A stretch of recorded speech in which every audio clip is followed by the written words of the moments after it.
आउज़ुबिल्लाहिमिनश्शैतानिर्रजीम बिस्मिल्लाहिर्रहमानिर्रहीम। अस्सलाम वालेकुम मेरे मोहतरम अजीज़ दोस्तों, उम्मीद करता हूँ आप सब खैर व आफियत से होंगे।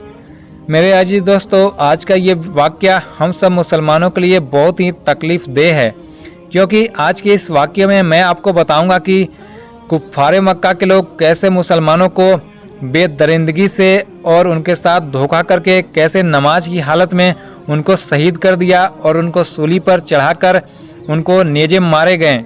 मुसलमानों के साथ धोखा, दरिंदगी की इंतहा। कुछ ही दिनों के बाद मुसलमान अबू बरा के साथ आ गए।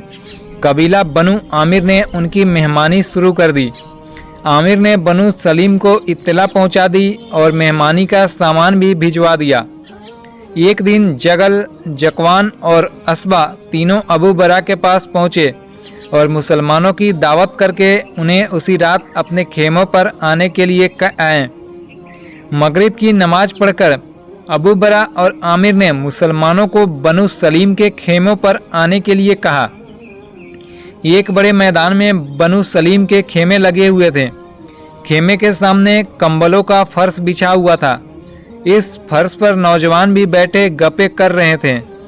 वे अबू बरा, आमिर और मुसलमानों को आते हुए देखकर उठ खड़े हुए। जकवान ने बढ़कर कहा, बनु सलीम के लोग कितने खुश नसीब हैं कि उनके खेमों पर नजद के सरदार अबू बरा, आमिर मैं अपने शरीफ मेहमानों के साथ तशरीफ़ लाए हैं। मैं अपने कबीले की तरफ से आप तमाम लोगों का शुक्रिया अदा करता हूँ। अगर हमारे मेहमान पसंद फरमाए तो आज हम अपनी औरतों से ऐसा गाना सुनवाएं जो आज से पहले इन खेमों में किसी ने नहीं सुना। जगल ने कहा, मेहमानों, आमिर ने कहा, हम तुम्हारी इज्जत बढ़ाने खेमों पर नहीं आए, बल्कि तुम्हारी मशहूर गाने वाली औरतों का गाना सुनने के लिए ही आए हैं। जहे किस्मत तशरीफ़ रखिए। असबा ने कहा, और सबसे पहले गाना ही सुनिए। देखिए हमारी लड़कियों ने गाने में कितना कमाल हासिल कर लिया है। अबू बरा, आमिर और तमाम मुसलमान फर्श पर बैठ गए। कबीला बनु सलीम के लोग रेत पर उनके सामने आ बैठे। जकवान उस जगह से जा चुका था। थोड़ी देर में वह कुछ नौजवान खूबसूरत लड़कियों को लेकर आ गया। लड़कियां आकर एक तरफ बैठ गई और जगल के इशारा करने पर सब ने दफ बजाएं और दिलकश आवाज़ में मिलकर गाना शुरू कर दिया। उन्होंने एक नज़्म शुरू की जिसमें हुबल, लात व उज्जा और नस्र की तारीफ थी। ये लात व उज्जा सभी बुतों के नाम हैं। सब भले ही खुश हुए हों, लेकिन मुसलमान इसे बर्दाश्त नहीं कर सके। जब नज़्म ख़त्म हो गई तो मुंजीर बिन अम्र रज़ियल्लाहु ताला अन्हु ने कहा, ए अरबो, ए बनु सलीम के होशमंद बेटो, अपने हाथों से बनाए हुए बूतों की तारीफ और पूजा करनी छोड़ दो, बल्कि उस खुदा की तारीफ बयान करो जिसने सबको पैदा किया, जो बड़ी कुदरत वाला है, जो हवाएं चलाता है, पानी बरसाता है, जो बड़ा मेहरबान और बड़ा रहम करने वाला है। मेहमानों ठहरो। जकवान ने कहा, हम तुम्हारी बातें फिर किसी वक्त सुनेंगे। अब औरतों ने फिर गाना शुरू किया। इस बार उन्होंने जो नज़्म गाई उसमें हरबुल फिजार का जिक्र था। लड़ाई में लड़ने वाले बहादुरों की तारीफ थी। थोड़ी देर बाद ईसा का वक्त आ गया। मुंजीर बिन अम्र ने कहा, अब हमारी इबादत का वक्त आ गया है, हमको पानी दिया जाए ताकि हम वजू करके नमाज पढ़ लें। जगल ने अपने लोगों को इशारा किया। वे दौड़कर पानी के मस्कीजे उठा लाएं। मुसलमानों ने वजू करना शुरू किया। आमिर ने जकवान को अलग ले जाकर कहा, मेरे भाई, मुसलमानों को उसी वक्त कत्ल कर डालो जब वे नमाज पढ़ रहे हों। मुनासिब है, जकवान ने कहा, लेकिन अबू बरा को क्या किया जाए? अंदेशा न करो, आमिर ने कहा। जगल से कहो कि वह उसे बातों में लगाकर उन खेमों की तरफ ले जाएं जो सामने वाले खजूरों के साए लगे हुए हैं। जकवान बढ़ा। उसने गाने वाले औरतों को रुखसत किया और जगल को अलग ले जाकर कहा, तुम अबू बुरा को सामने वाले खेमों की तरफ ले आओ। हम मुसलमानों को उसी वक्त कत्ल करना चाहते हैं जब वे नमाज पढ़ रहे हों। जकवान ने अपने साथियों से कहा, तुम्हारी अबदार तलवारें कहाँ हैं? सब ने अपने अपने दामनों को नीचे से तलवारें निकाल ली। साफ व शफाफ तलवारें चांदनी में निकलकर बिजली की तरह चमकने लगी। जकवान ने समझाते हुए कहा, जब ये लोग सजदे में जाएं, तुम फौरन उन पर टूट पड़ो और एक लम्हा बर्बाद किए बगैर सबको कत्ल कर डालो। सबने धीरे से कहा, ऐसा ही होगा हमारे सरदार। यह कहकर वे बढ़े और मुसलमानों के करीब 3 तरफ जा खड़े हुए, सजदे में ही शहीद कर दिया। जब मुसलमान सजदे में गए, सबने अचानक उन पर हमला कर दिया और तमाम मुसलमानों को शहीद कर दिया। सिर्फ उम्र बिन उमैया रज़ियल्लाहु ताला अन्हु किसी तरह बच गए। वे उठकर खड़े हो गए और निहत्ते ही एक अरब से लिपट गए। उन्होंने उस अरब का गला इस जोर से दबाया कि उसकी आंखें उबल आई और मुर्दा होकर धड़ाम से जमीन पर आ रहा। कई आदमी अम्र की तरफ झपटे। आमिर ने कहा, इसे कत्ल न करो बल्कि इसे गिरफ्तार कर लो। अम्र किसी तरह बचकर वहां से भाग निकले। थोड़ी देर बाद अबू बरा उस जगह आए। उन्होंने बनु सलीम को मुसलमानों की लाशें उठाकर ले जाते देखकर पूछा, दगाबाज कमीनों, क्या तुमने हिमायत तोड़ दी और मुसलमानों को कत्ल कर डाला? जकवान बोला, या सैयदी, अफसोस न कीजिए, ये लोग हमको हमारे दीन से हटाकर बेदीन बनाने आए थे। उनका कत्ल करना ही बेहतर और ज़रूरी था। तुमने बहुत बुरा किया। अबू बरा ने कहा, मुझे, मेरे ख़ानदान को, मेरे कबीले को बट्टा लगा दिया। तारीख में मेरा नाम बुरे लफ्ज़ों में लिखा जाएगा और तमाम अरबों में मैं बदनाम हो जाऊंगा। अबू बरा को इसका बड़ा सदमा था। उनके चेहरे से रंज व गम के निशान जाहिर हो रहे थे।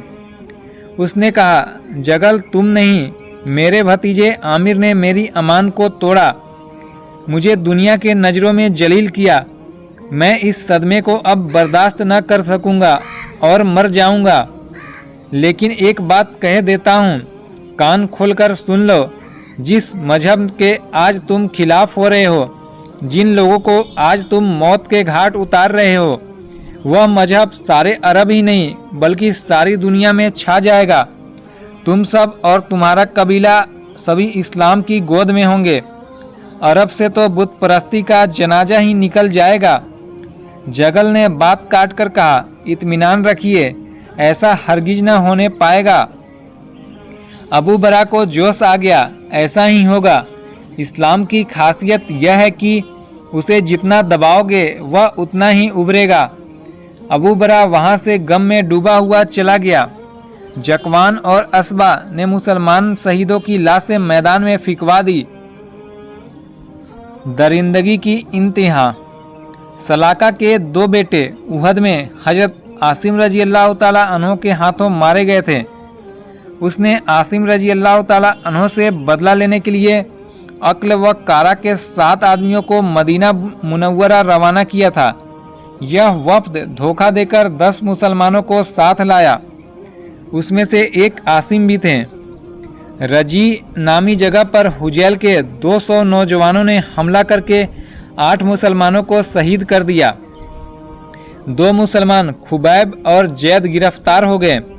सलाका खुबैब और जैद को लेकर मक्का में दाखिल हो गई।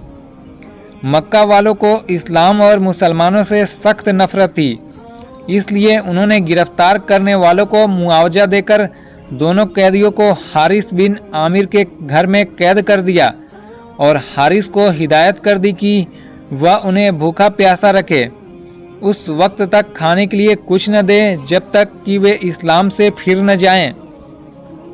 चुनांचे हारिस ने सख्ती से इस पर अमल किया। खाना और पानी बंद होने से खुबैब और जैद रज़ियल्लाहु ताला अन्हु को सख्त तकलीफ हुई, पर खुदा के नेक बंदों और इस्लाम के इन जानिसारों ने निहायत सब्र व शुक्र से इस मुसीबत का मुकाबला किया। कई दिन इस तरह भूखे प्यासे पड़े रहे।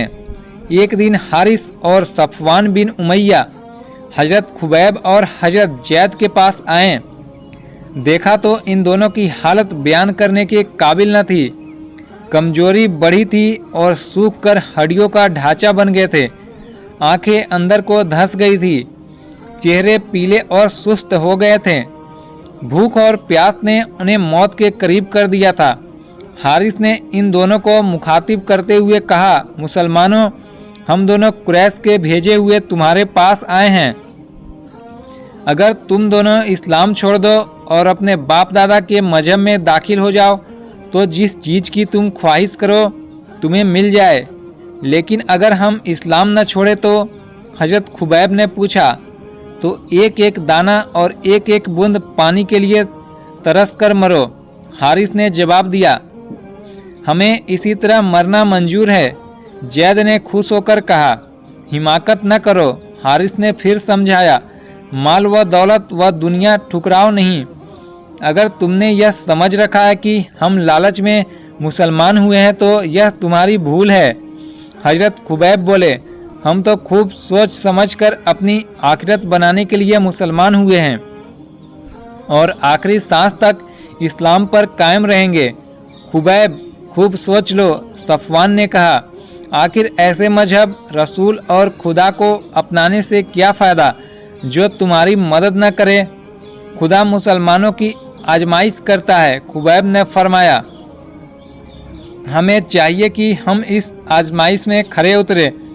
गोया तुम मौत को ज़िंदगी पर तरजीह देते हो। हारिस ने बिगड़ कर कहा, हाँ, हम शिरके और कुफ्र की ज़िंदगी के मुकाबले में मौत को तरजीह देते हैं। हजरत खुबैब ने कहा, अच्छा तो तुम अपनी मौत का इंतज़ार करो, कल तुम्हारी ज़िंदगियां ख़त्म कर दी जाएंगी। हारिस ने गुस्से और झुंझलाहट में कहा। हजरत खुबैब खामोश हो गए। हारिस और सफ़वान दोनों चले गए। हारिस का बच्चा। अभी हारिस और सफ़वान को मजलूम कैदियों के पास से गए हुए थोड़ी ही देर हुए थे कि हारिस का बच्चा छुरी हाथ में लिए खेलता हुआ वहां आ गया और खुबैब ने उसे प्यार व मोहब्बत से बुलाया। बच्चा फट से उनके पास आ गया। उन्होंने उससे छुरी लेकर अलग रख दी और उसे अपने गोद में बैठाकर उससे बातें करने लगे। बच्चा छोटी उम्र का था, अभी बोलना सीखा था। उसने कहा, चचा, तुम जंजीरें पहने क्यों बैठे हो? हमको तुम्हारे अब्बा ने कैद कर रखा है। हजरत खुबैब ने कहा, क्यों? बच्चे ने कहा, इसलिए कि हम मुसलमान हैं, अल्लाह की इबादत करते हैं। खुबैब ने कहा, अल्लाह कहाँ है? बच्चे ने पूछा। वह हर जगह है, वहाँ आसमान पर रहता है। खुबैब ने बताया। मुझे आसमान पर ले चलो। बच्चे ने कहा, बेटा तुम आसमान पर नहीं जा सकते। बच्चा कुछ कहना चाहता था कि किसी औरत के चीख मारने की आवाज़ आई। खुबैब, जैद और बच्चे ने एक साथ नजरें उठाकर देखा। हारिस की बीबी यानी बच्चे की माँ सामने खड़ी गम से कांप और रो रही थी। बच्चे ने कहा, मेरी अम्मी जान रो रही हैं। औरत कांपते हुए और रोते हुए उनकी तरफ बढ़ी। उसने आजीजी के साथ कहा, ऐ खुदा रसीद, मुसलमानों, मेरा एक ही बच्चा है, उसे मारकर मेरी ज़िंदगी कड़वी न कर देना। मोहतरम खातून, खुबैब रजी अल्लाह ताला अन्हों ने कहा, आप किसी किस्म का रंज न करें। अगर हम खूब जानते हैं कि तुम दुश्मन हो, हमें भूखा प्यासा रख कर मारना चाहते हो, लेकिन यह भी याद रखो कि हम मुसलमान हैं। हमारे दिल में रहम व मुरव्वत का जज्बा है। हम तुम्हारे कलेजे के इस टुकड़े को मारकर तुम्हारे दिल को सदमा न पहुंचाएंगे। हमारे दुश्मन तुम्हारी कौम के बड़े आदमी हैं। यह बच्चा मासूम है। कोई मुसलमान किसी बच्चे का कत्ल नहीं करता। नेक दिल मुसलमानों, औरत ने कहा, मेरे बच्चे को मुझे वापस दे दो, मैं उम्र भर तुम्हारी शुक्रगुजार रहूंगी। औरत को यकीन न था कि मुसलमान उस बच्चे को छोड़ेंगे। यह तो सिर्फ धोखे की तसल्ली है। जो लोग कई दिन से भूखे प्यासे हैं, जिन्हें कत्ल कर दिए जाने की धमकी दी जा चुकी है, वे दुश्मन के बच्चे को क्यों छोड़ने लगे? औरत अब भी दहाड़े मार मार कर रो रही थी। वह जरा फासले पर आकर दो जानू बैठ गई। उसने दुपट्टे का आंचल फैलाकर कहा, मुसलमानों, अपने नबी के तुफैल, मेरा बच्चा वापस दे दो। अगर तुमने उसे मार डाला तो मैं बेमौत मर जाऊंगी। यह अम्मी जान भला क्यों रो रही है? बच्चे ने हजरत खुबैब की तरफ देखते हुए कहा। तुम्हारी अम्मी को खतरा है कि कहीं हम तुमको मार न डाले। हजरत खुबैब ने बताया। तुम मुझे क्यों मार डालोगे? बच्चे ने पूछा। मेरे बच्चे, तेरे बाप और तेरी कौम इन मुसलमानों की दुश्मन है। औरत बोल पड़ी। क्या अजब है कि ये बदले के जोश में तुम्हें कत्ल कर डाले। तू इनके पास से चला आ। खातून, हजरत खुबैब ने कहा, मत डरो। फिर बच्चे से कहा, प्यारे बच्चे, अपनी अम्मा जान के पास चले आओ। देखो वह बहुत परेशान हैं, क्यों चला जाऊं? बच्चे ने कहा, अम्मी जान तुम रो मत, मैं आ जाऊंगा। आप किसी किस्म का गम न करें। मेरे बच्चे मेरे पास आ जा। औरत ने कहा। खुबैब ने बच्चे को खड़ा करके छुरी उठाई। औरत का कलेजा दहल गया। मारे गम के उसके आंसू सूख गए।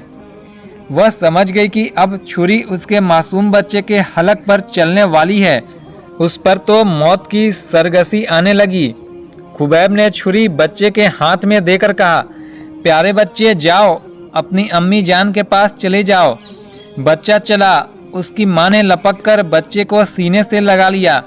शुक्र अदा करने जैसे अंदाज में उसने हजरत खुबैब को देखा और बोली, मजलूम मुसलमानों, तुम्हारा शुक्रिया, हजार हजार शुक्रिया। कोई कौम दुश्मन के बच्चे पर इतना रहम व करम नहीं करती जितना कि तुमने किया। तुम्हारे नबी ने जहाँ खुदा परस्ती और परहेजगारी की तालीम दी है, मालूम होता है वही मेहर व मुरव्वत की तालीम भी दी है। औरत बच्चे को सीने से लगाए वापस चली गई। अभी वह पूरा सहन से भी न कर पाई थी कि सफवान, हारिस, अबू सुफियान, इक्रिमा और कई दूसरे कुरैशी सरदार आ गए और जैद और खुबैब के पास जाकर खड़े हो गए। आज मैंने तुम्हारी कीमत कुरैश के सरदारों को देकर तुम्हें खरीद लिया है। सफवान ने कहा, मेरा बाप उबैदा बद्र की लड़ाई में मारा गया था, इसलिए मैं अपने बाप के खून के बदले में तुम दोनों को कत्ल करूंगा। एक मुसलमान की ख्वाहिश शहादत से ज़्यादा और किसी चीज़ की नहीं हो सकती। मैं खुदा का शुक्रगुजार हूँ कि आज रंज व आलम की दुनिया छोड़कर अबदी आराम व राहत की जगह पहुँच जाऊँ। हजरत जैद ने कहा, तुम बच सकते हो अगर इस्लाम छोड़ दो। हारिस ने कहा, इस्लाम जिंदगी की आखिरी सांस तक न छोड़ूंगा। हजरत जैद ने फरमाया। नस्तास, सफवान ने कहा, इस जंजीर को खोलकर इसे हरम की हदों से बाहर ले चलो। नस्तान सफवान का जर खरीद गुलाम था। वह बढ़कर जंजीर खोलने लगा। खुबैब रज़ियल्लाहु ताला अन्हो को आंखों में आंसू भर आए। उन्होंने फरमाया, जैद, मैं तो समझता था तुमसे पहले मैं शहीद किया जाऊंगा, लेकिन मेरा ख्याल गलत है। बेदर्द जालिम, वैसी और ना खुदा तरस काफिर मुझे पहले नहीं बल्कि तुमको मौत के घाट उतारना चाहते हैं। प्यारे भाई, खुदा की कसम, हजरत जैद ने मुस्कुरा कर कहा, तुमसे ज़्यादा मैं खुदा से मिलने का आरजूमंद हूँ। नस्ताद ने जैद की जंजीर खोल ली थी। वह उठकर खड़े हो गए। खुबैब भी उठे और उन्होंने फरमाया, मेरे खुशनसीब भाई, मुल्क के अदम के आखिरी मुसाफिर, आखिरी मर्तबा गले मिल लो। मैं भी तुम्हारे पीछे पीछे आऊँगा। दोनों गले मिलकर चले। जैद, तुम सैयदुस्सूदा हजरत हमजा रज़ियल्लाहु ताला अन्हो से मिलोगे तो उनसे मेरा सलाम कह देना। खुबैब ने कहा, जरूर कहूँगा। अच्छा भाई, सलाम, जैद ने कहा। खुबैब ने सलाम का जवाब दिया। नस्तास जंजीर पकड़कर चला। कुरैशी सरदार उनके पीछे चले। अगरचे खुबैब ने बहुत सब्र से काम लिया, लेकिन फिर भी उनकी आंखों में आंसू छलक आए। अब जैद दूर निकल गए तो खुबैब ने आंसू पोंछ कर कहा, ए खुदा, जैद को फिरदौस से बरी में जगह देना, और ए खुदा, मुझे भी अपने हबीब के सदक़े में जन्नत में भेज देना। जैद जब हारिस के घर से निकले तो उन्होंने सैकड़ों को रास्ते के सिरों पर खड़े देखा। वह समझ गए कि मक्के के लोग उनके कत्ल का तमाशा देखने के लिए उमर आए हैं। नस्तास जंजीर पकड़े पकड़े आगे जा रहा था। जैद जंजीरों के में जकड़े हुए पीछे आ रहे थे। उनके पीछे कुरैश के सरदार और उनके पीछे जनता के लोग हुबल की जय के नारे लगाते जा रहे थे। इन लगातार नारों को सुनकर लोग बेतहाशा भाग भाग कर आ रहे थे और उस मजमे में शामिल होते जाते थे। हरम की हदों से बाहर आते आते हजारों का मजमा हो गया। हरम से बाहर एक बड़ा मैदान था। इस मैदान में कुफार के लोग गोल दायरे की शक्ल में खड़े हो गए और बीच में जैद को खड़ा किया गया। अबू सुफियान बढ़कर जैद के पास पहुंचा। उसने कहा, जैद, तुम्हारा आखिरी वक्त आ पहुंचा।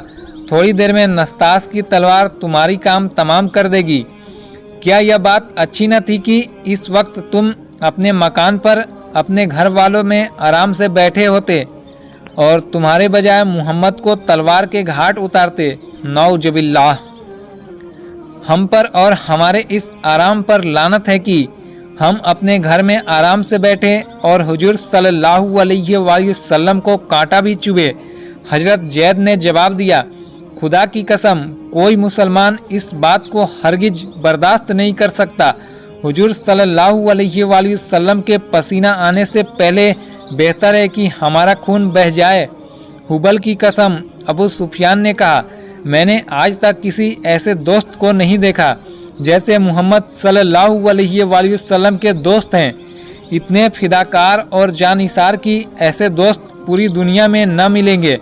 सूरज अगर पूरब के बजाय पश्चिम से निकलने लगे तब भी यह नामुमकिन है कि मैं इस्लाम से अपने हाथ खींच लूँ। जैद ने कहा। अब सफ़वान ने नस्तास की तरफ इशारा किया। नस्तास ने तलवार उठाई। जैद रजी अल्लाह ताला अन्हु ने सर झुकाकर कलिमा तैयबा पढ़ा। तलवार उनकी गर्दन पर पड़ी, सर कटकर गिरा और साथ ही लाश भी गिरी। हजरत जैद शहीद हो गए। मुशरिकों ने उनकी शहादत पर जोर जोर से हुबल की जय के नारे बुलंद किए। जब जैद शहीद हो गए तो अबू सुफियान ने कहा, क्यों न खुबैब को आज ही सूली दे दी जाए। लोगों को इबरत दिलाने के लिए इससे बेहतर और कौन सा मौका हो सकता है। इक्रिमा बोला। अबू सुफियान ने अपने गुलामों को सूली खड़ा करने का हुक्म दे दिया। गुलाम ने लंबे लंबे 3 सहतीर लाकर खड़े कर दिए और उनके सिरे खजूर की मजबूत रस्सियों से बांध दिए। जब इस तरह से सूली तैयार हो गई तो अबू सुफियान ने हजर बिन अबी वहाब को हजरत खुबैब को लाने का हुक्म दिया। वह कुछ लोगों के साथ लेकर चला और थोड़ी देर में हजरत खुबैब को ले आया। अबू सुफियान ने हजरत खुबैब रजी अल्लाह ताला अन्हु से कहा, खुबैब, तुम्हारे लिए सूली खड़ी कर दी गई है।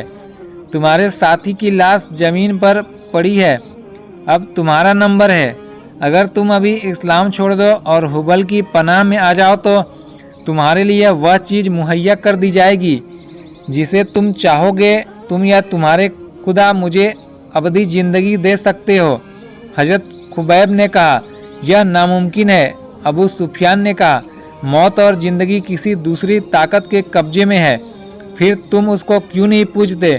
खुबैब रजी अल्लाह ताला अन्हु ने कहा, आखिर तू मुसलमान है। अबू सुफियान ने कहा, और मुसलमान कभी इस्लाम से नहीं फिरता, इसलिए इन बातों में क्यों वक्त बर्बाद किया जाए। बेशक मुसलमान कभी किसी लालच या डर से इस्लाम नहीं छोड़ सकता। हजरत खुबैब रजी अल्लाह ताला अन्हु ने कहा, जब मैंने इस्लाम अपनाया था तो मुझे अफसोस हुआ था कि मैं सबसे पहले मुसलमान क्यों न हुआ। अब मुसलमान होने का मज़ा चखना। अबू सुफियान ने बिगड़ कर कहा, हजर, इसे सूली पर चढ़ा दो और 15 नेजाबाजों से कह दो कि अपने नेजे से इसके बदन छेद डाले। अबू सुफियान हजरत खुबैब ने कहा, क्या तू आखिरी वक्त मुझे नमाज की इजाज़त देगा। कुछ हर्ज नहीं। अबू सुफियान ने कहा, जब तक कि हमारे नेजे बाज आए तू नमाज पढ़ ले। अच्छा, जरा सा पानी मुझे वजू करने के लिए मंगा दो। खुबैब ने कहा। अबू सुफियान ने अपने एक गुलाम को इशारा किया, वह पानी लाया। हजरत खुबैब ने वजू किया और नमाज पढ़ने खड़े हो गए। उन्होंने 2 रकात नमाज पढ़ी थी कि 15 नेजेबाज नेता नेजा ताने हुए आ गए। जब वह नमाज पढ़ चुके तो अबू सुफियान ने हजर को इशारा किया।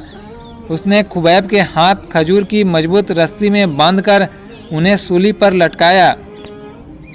इक्रिमा ने नेजाबाजों को इशारा किया।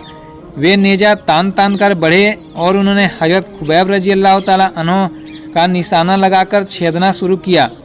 इन्ना लिल्लाहि व इन्ना इलैहि राजिऊन। हजरत खुबैब रजी अल्लाह ताला अन्हो के जिस्म पर नेजा मारे जा रहे थे। उन्हें तकलीफ़ हो रही थी, लेकिन उनके मुंह से उब तक का इजहार न होता था। कचूकों की तकलीफ़ को होठों से दबाकर बर्दाश्त कर रहे थे। यह कुछ कम बहादुरी और जुर्रत की बात न थी। उनके जिस्म पर इतने नेजेबाजी की गई कि आखिरकार उनकी रूह जिस्म से निकल गई और जिस्म का ढांचा लटका रह गया। जालिमों, वहशियों और नाखुदा परस्त जालिमों ने इस तरह एक मुसलमान को तड़पा तड़पा कर उसकी जान ले ली। मेरे मोहतरम अजीज़ दोस्तों, आपने देखा कि पहले के मुसलमान कितने ईमान वाले थे, चाहे उनको जान ले ली जाए पर ईमान से नहीं हटते थे। और आज हम कैसे मुसलमान हैं, थोड़े से लालच में आकर अपना ईमान को बेच डालते हैं। हमें भी चाहिए कि अपने ईमान पर टिके रहें और हुजूर सल्लल्लाहु अलैहि वसल्लम के बताए गए रास्ते पर चलें। अल्लाह हमें इन सब कामों की तौफीक अता करे। और आपसे गुजारिश है, आगे भी इसी तरह वीडियो से बने रहें।